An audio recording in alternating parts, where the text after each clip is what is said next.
alam ko na ikaw ang naglock ng pintuan para hindi ako makaabot sa kasala. Ito yung ebidensya. Nakuha ko to doon sa harapan ng pintuan kung saan mo ko naglock. I'm not scared. Kasi hindi naman totoo yung binibintang mo sa akin. Ano ka kasama mo talaga? Hindi mo na tinupad yung pangako mo sa akin, di ba?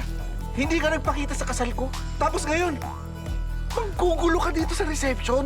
Si Angela po yung nag-umpisa. Tapos pinagtanggol ko lang naman po yung sarili ko. Hindi ko na ipipilit sa'yo ang relasyon namin. Pero kung di mo kayang pigilan ng sarili mo manggulo, sige na, malis ka na lang. Ay, Yung malis ka na! Bakit ako na lang palagi yung mali? Ay, ako naman ang piliin mo. Ako naman ang paniwalaan mo. Bakit nakikipagtalo ka sa tita Rica mo? tinatanggal nila yung mga gamit natin. Di ba? Di ba tayo, may sentimental value yung sa atin kasi ay sumisimbolo yung pagiging tumagat natin. Higit, ako ang nagbigay ng permiso sa kanila. Dahil bahay na rin nila ito. Huwag mo nang uulitin. Pinagtatakasan mo ng boses ang tita Rica mo. Sa ayaw at sa gusto mo, pangalawang nanay mo siya. Yung nag-iisang taong akala kong masasandalan ko, sama yung loob sa akin. Yung parang sila na lang yung pamilya tapos hindi na ako kasali.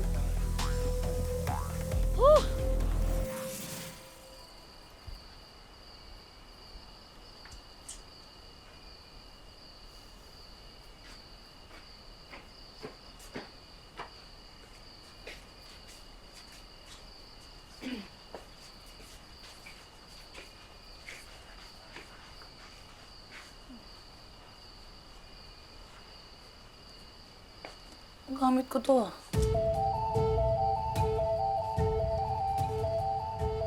Hoy! Anong ginagawa mo dito sa kwarto ko? Ba't nasa labas yung mga gamit ko? Tsaka sinong may sabing pwede kang pumasok dito sa kwarto ko? You mean my room? My room.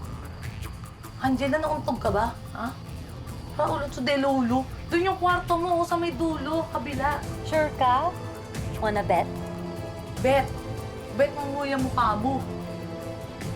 Ba't ako makikipag-bet sa'yo? Alam mo bang hindi mo pwedeng i-mind to dahil matagal ko na na-add to cart to at na-check out to. Dating-dati pa. Kaya ano pang naantay mo, lumabas ka nga dito. Lumabas ka na lang para wala nang away. Tara, lumabas ka na kasi. Get your dirty hands off me! Ano ba? Kwarto ko yun. Kwarto ko yun! Kaya ikaw ang umalis! Ano ba?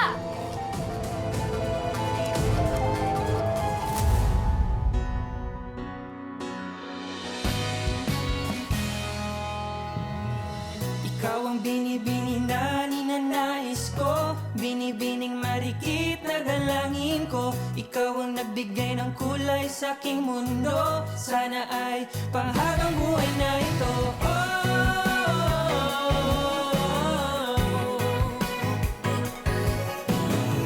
Oh, aking binibini, ikaw ang pinipili. Sa simula't huli ng aking pag-ibig, ikaw ang binibini na ninanais ko, binibining marikit na dalangin ko. That's my room, not yours! Angela, alam ko na favorite yung mag-ina. Mang-angkin, tsaka mang-himasok, no? Una, tinake over niyo yung pangkabuhayan namin ng tatay ko. Pangalawa naman, nilalayo niyo yung loob ng tatay ko sa akin. Kayong dalawa mag-ina. Ngayon, pati ba naman tong kwarto ko, ano? Naka-wholesale ba? Pakyawan? Tatalang... Ikit! Ano to? Tay, Ha? Si Ikit.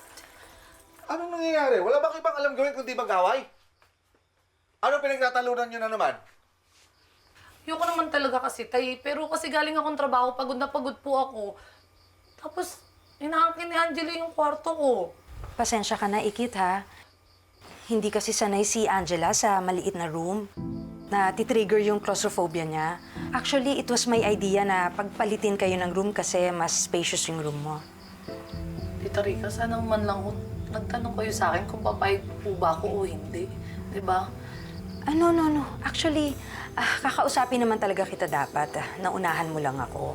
I know it's asking too much na mag-switch kayo ng room, pero siguro hindi mo naman gugustuhin na mag-hyperventilate si Angela, di ba? Sa liit ng room. Don't you want her to be safe?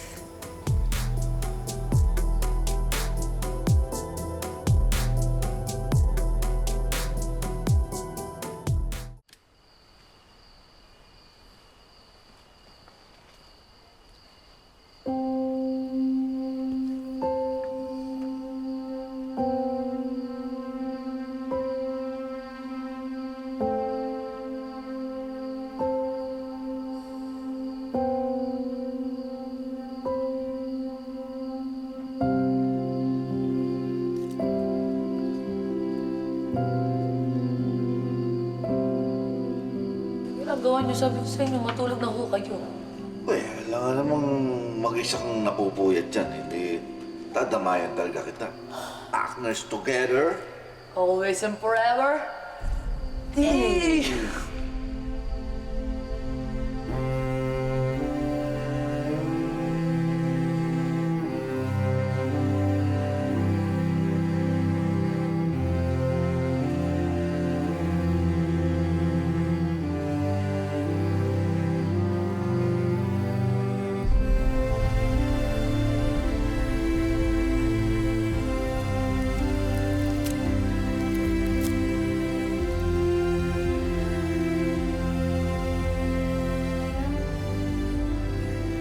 Dumating na kasi si Ikit. Nag-request ako sa kanya na kausapin ka para magkaayos na kayo. Pero nagmamatigas eh. Gusto niya yata ikaw pa yung mag-sorry.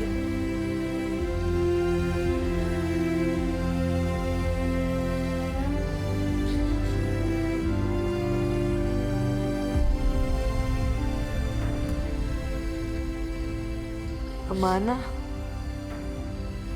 hindi na dapat ako maasa eh.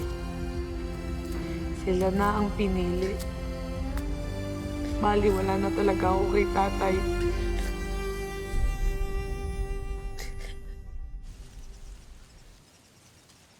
Maglibot-libot muna kayo ha. Si Kuya King na ang bahala sa inyo. Take as many videos and pictures as you want para Angela. sa content nyo, okay? Angela, pwede ba tayong Enjoy kayo, mag-usap?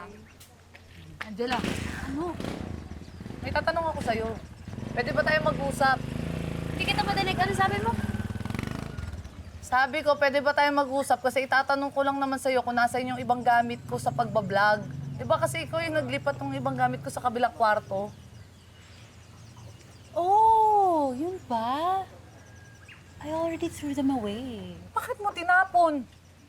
Alam mo, Angela, wala ka namang karapatan dun eh. Sana hindi mo na lang pinakialaman, di ba? Importante sa akin, yun yung ginagamit ko pagbablog namin ng tatay ko eh. Oops.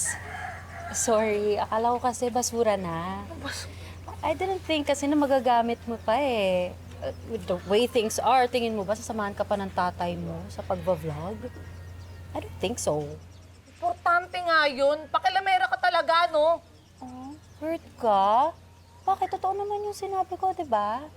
Bad shot ka na sa tatay mo. Kami na ang apple of the eye niya. Excuse me, istorbo mo ko. Sasamahan ko lang yung mga legit vloggers na hindi trying hard. Ikaw, nakakagigil ka na. Saan mo kasi nilagay? Saan mo tinapon ko? Kunin mo na lang. Ano ba? Bitawan mo ako, nasasaktan ako. Nangingialam ka kasi palagi ng gamit na hindi naman sa'yo. Ikit! Ha? Sinasaktan ang anak ko. Kita kasi pinakialaman niyo yung mga gamit ko sa pagbablog eh. Importante po kasi yun sa akin. Where are the things she is talking about? Tinapon ko sa basurahan.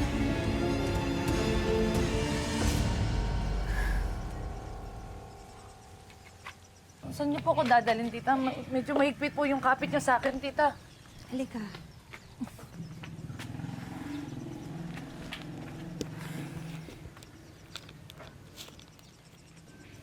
Iwan niyo muna kami sandali. Bakit niyo po pinalis yung babaeng nagtitinda? Kakain po ba tayo?